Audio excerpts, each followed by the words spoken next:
Hi everyone, and welcome to my channel Inspired Birdie for another plan with me. If you're new here, don't forget to subscribe. I do upload every Sunday a new happy planner theme along with a bunch of other things like DIYs. Alright guys, so this week continuing with the Halloween theme. Last week was Buffy the Vampire Slayer. This week is Ghostbusters. I am doing the more traditional Ghostbusters, so the original, not the new one. And here are the images that I have that I found off of Google Images that I'm going to use today. I thought it would be really fun to do this theme, considering it is almost Halloween.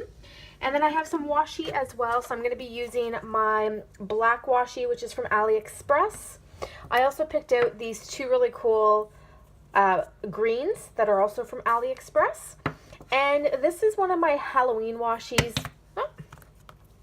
that I may, oh my goodness, I just keep dropping it, that I may use.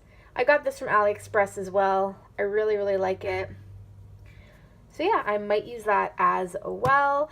And that's pretty much it. So I hope you guys enjoy this theme. Don't forget to give this video a thumbs up if you enjoy happy planner planning. All right, let's get started.